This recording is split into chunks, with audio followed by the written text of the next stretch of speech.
In the Middle Ages, Christmas wasn't just a time of celebration, but came cloaked in the perils of winter. Long, bone-chilling nights, relentless winds, and the ever-present threat of empty larders. But amidst this darkness, the Christmas season also brought warmth, community, and even a bit of mischief. For 12 days, from Christmas Eve to Epiphany on January 6th, medieval folk put aside their struggles to celebrate with feasts, fun, and fantastical traditions. Yet, danger wasn't entirely absent. Christmas in the Middle Ages offered a brief reprieve from the hardships of winter, but it was also a time when survival remained a constant backdrop. With the frozen fields lying dormant and the biting cold pressing in, people turned to communal feasts, the exchanging of gifts, and strange, spirited customs to bring light and warmth into their lives. Join me as we journey back in time to discover the festive and often peculiar traditions that made medieval Christmas both a celebration of survival and a source of wonder. This is Raw History.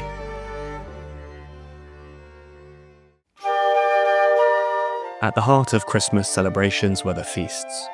For nobles, these were grand displays of wealth and power. Imagine tables laden with roasted boar, venison pies, and even exotic spices from far-off lands. In 1213, King John of England famously ordered 10,000 salted eels for his Christmas table. Meanwhile, peasants shared simpler meals, often provided by their lord, a loaf of bread, a cut of meat, and perhaps a bit of beer to ward off the cold. But feasting was only part of the fun. Across villages, the Christmas season was a time of lively and often chaotic celebration. One of the most vibrant traditions involved mummers, troops of masked performers who brought mischief and entertainment wherever they went. Roaming from house to house, these groups performed humorous plays, sang festive songs, and sometimes frightened children with their eerie, ghostly masks and wild costumes. The plays, often improvised or loosely based on traditional themes, blended elements of comedy, drama, and the supernatural, creating an atmosphere both thrilling and unsettling. Mummers didn't just entertain, they often challenged societal norms in subtle ways. Their disguises and exaggerated behavior gave them the freedom to satirize authority or poke fun at local figures, all under the guise of festive revelry.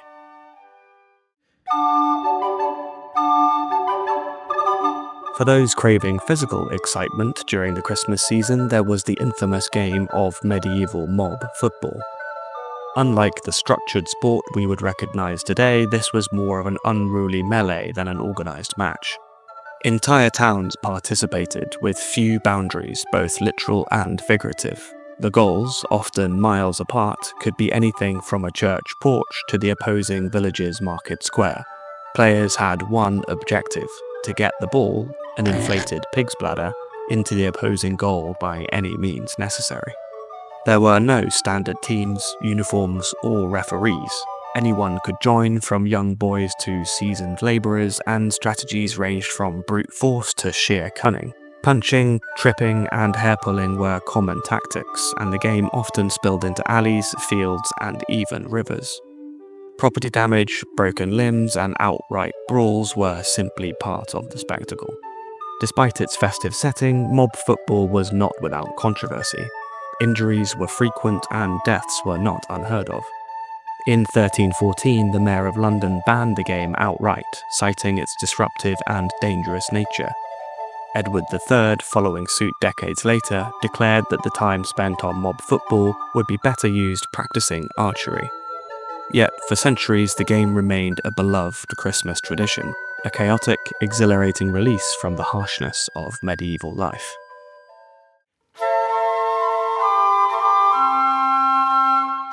Christmas, though, wasn't just about chaos.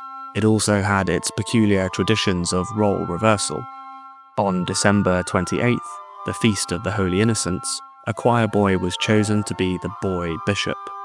For one day, this child would lead ceremonies and processions, reminding everyone that the mighty could become lowly, and the lowly could rise. Amidst the festivities, wassailing offered a more communal form of cheer. Groups of villagers travelled from house to house, sharing songs and toasts with a wassail bowl. a warm mix of ale, honey, and spices.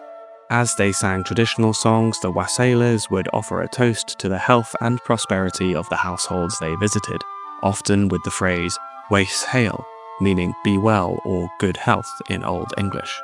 In return, the hosts would offer food, drink, or small tokens of appreciation. The 12 days of Christmas culminated in the 12th night, a celebration of inversion and misrule. A lord of misrule, often a servant or commoner, was chosen to oversee revelries, turning the social order on its head.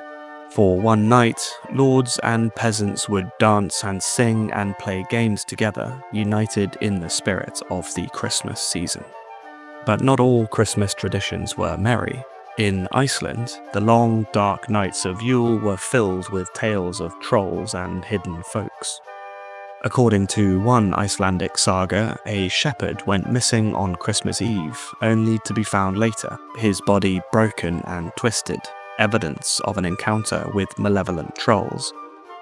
These stories served as both cautionary tales and as a reminder of the dangers lurking in the shadows. To ward off winter's chill, medieval households often embraced the tradition of the Yule log.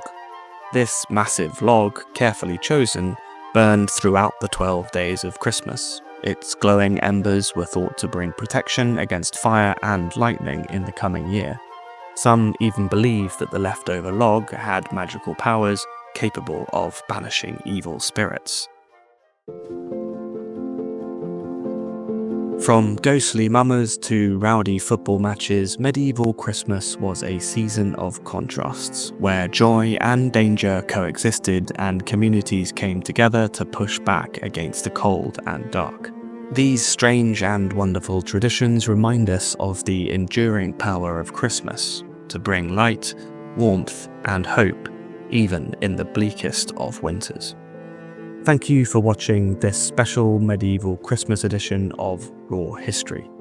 If you enjoyed this video and would like to offer me a Christmas gift, your subscription and liking of this video would mean a lot. Thank you for watching, and I'll see you in the next one.